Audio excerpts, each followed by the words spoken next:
Hi అండి, నేను మీ రాఘవరావుని. జగన్కు హైకోర్టులో షాకు. పవన్ కళ్యాణ్ గారిపై అన్యాయంగా కేసు వేసిన విజయ్ కుమార్ కూడా షాక్ అండి. నిన్న వాదనలు జరిగినాయి. వాదనలో అడ్వకేట్ జనరల్ దమ్మాలపాటి శ్రీనివాస్ గారు ముఖ్యమంత్రి మంత్రులు సినిమాల్లో నటించవచ్చు అని చెప్పి ఇది రెఫరెన్స్ ఏమి ఇచ్చారంటే అప్పటి ముఖ్యమంత్రి నందమూరి తారక రామారావు గారు ఆయన ఉన్నప్పుడు నటించినప్పుడు హైకోర్టు బెంచ్ ఇచ్చిన తీర్పు ప్రతిని దాన్ని రెఫరెన్స్ తీసుకుని మాట్లాడింది. ఇటువంటి తీర్పు ఉన్నప్పుడు కూడా వీళ్ళు ఇట్లా కేసు వేయడం మంచిది కాదు, అయినా కూడా కేసు వేశారు. పైగా పవన్ కళ్యాణ్ గారు సినిమా రేట్ల విషయంలో పెంచుకునే విషయంలో ఆయన పాత్ర ఉందని అన్నారు, కానీ దానికి ఆధారం చూపించలేకపోయారు. అలాగే పవన్ కళ్యాణ్ ప్రభుత్వ యంత్రాంగాన్ని వాడుకున్నారని, ప్రభుత్వ వాహనాలను వాడుకున్నారని, ఇవన్నీ తన యొక్క సినిమా ప్రచారానికి హరిహర వీరమల్లు ప్రచారానికి వాడుకున్నారని మాటలు మాట్లాడారు, కానీ దేనికి ఆధారం చూపలేదని. కనుక వీళ్ళు కావాలనే ఈ కేసుని తప్పుదా పట్టించడానికి కేసు వేశారు. కనుక వీరు అనవసరంగా కోర్టు వారి సమయాన్ని కోర్టు వారికి సమయం వృధా చేశారని, కనుక ఖచ్చితంగా ఈ తప్పు చేసేందుకు ఈ కోర్టు ఖర్చులన్నీ కూడా ఆ యొక్క ప్రతివాది విజయ్ కుమార్ దగ్గర నుంచి ఖర్చులు పవన్ కళ్యాణ్ కేసు వారిపై దగ్గర వసూలు చేయాలని వాదించాడండి ఆయన అడ్వకేట్ జనరల్ గారు. ఎందుకు చెప్తున్నా తలా తోక లేకుండా కేసు వేసి అడ్డంగా దొరికిపోయిన విజయ్ కుమార్ అనుకున్న జగన్ రెడ్డి, వీళ్ళిద్దరికి కూడా దిమ్మ తిరిగే షాక్ అండి. ఇది ఏమైంది, ఈ యొక్క కేసు వాదించడానికి బాలా అనే అడ్వకేట్, ఈ బాలని అడ్వకేట్ మీద నేను మొన్న సుగాల్ ప్రీతి విషయంలో వీడు నిక్కచ్చి సిబిఐ ఏముందని చెప్పి పెద్ద పెద్ద పుడింగిలా ఒక వీడియో చేశాడు సుగాల్ పవన్ కళ్యాణ్ మీకు వ్యతిరేకంగా, అడ్డంగా దొరికిపోయే పవన్ కళ్యాణ్ అని. నేను దానికి వ్యతిరేకంగా వీడియో చేశాను, బాలాని అడ్వకేట్. ఆ వీడియో కూడా ఈ యొక్క దీంట్లో ఉంటుంది. ఈ యొక్క దీంట్లో మీరు మీనాక్షి జనసేనలో కొడితే మీకు వస్తుంది, చదవ వినండి.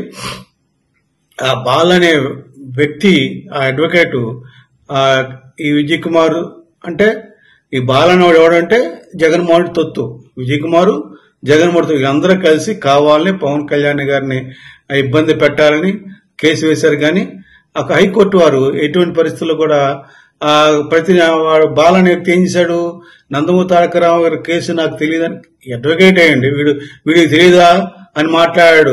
ప్రభుత్వ అడ్వకేట్ జనరల్ తెలియదని మాట్లాడాడు. ఆ యొక్క సుగాల్ ప్రీతి కేసు విషయంలో వీడు హైకోర్టు అడ్వకేట్ వీడికి తెలియదా, జడ్జిమెంట్స్ వస్తాయని తెలియదా వీళ్ళకి, ఎందుకు చెప్పలేదు, వీడికి తెలుసు. కాకపోతే ఏంటంటే ఆ ప్రతి నేను చదివి దాని ప్రకారం నేను మాట్లాడతానని చెప్పి ఆ బాలని అడ్వకేట్ కోరేసరికి హైకోర్టు జస్టిస్ న్యాయమూర్తి గారు ఏం చేశాడు, సరే 15 తారీఖు వాయిదా వేశారు.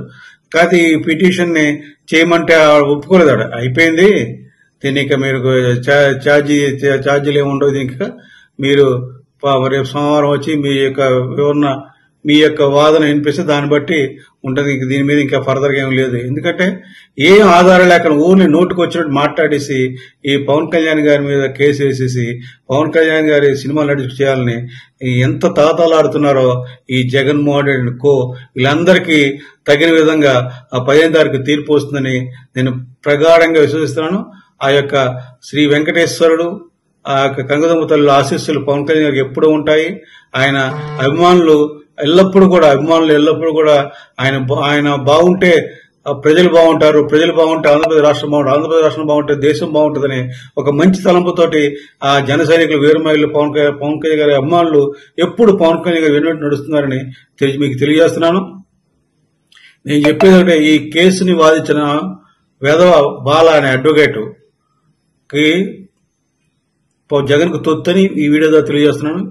వీళ్ళందరూ అటు ఎప్పుడెప్పుడు పవన్ కళ్యాణ్ పై కేసు వేసి అడ్డంగా దొరికిపోయారు. ఇంకెప్పుడైనా పవన్ కళ్యాణ్ గారి జోలికి వస్తే వీళ్ళకి పుట్టగతులు ఉన్నామని ఈ వీడియో ద్వారా తెలియజేస్తున్నాను.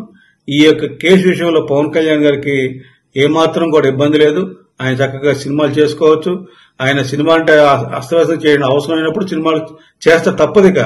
కుటుంబ పరంగా కావాలన్నా, పార్టీ నడవాలన్నా, పార్టీ కోసం డబ్బులు కావాలి కనుక ఖచ్చితంగా సంవత్సరం ఒక సినిమా చేయొచ్చు, చేయకుండా నాకు తెలిసి ఒక సినిమా ఖచ్చితంగా చేస్తారని విశ్వసిస్తున్నాను. ఈ విషయంలో జగన్మోహన్ రెడ్డికి దెమ్ము తిరిగే షాక్ తగిలింది.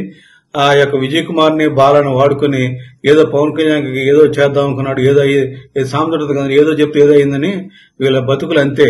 జగన్మోహన్ రెడ్డి ఎప్పుడు అంతే, కుక్కలాగా పిచ్చి పనులు చేయడం తప్ప మంచి పనులు ఎప్పుడు చేయడు. ప్రజలందరికీ నేను సెల్యూట్ చేస్తూ విరమిస్తున్నాను. జై జనసేన, జై హింద్.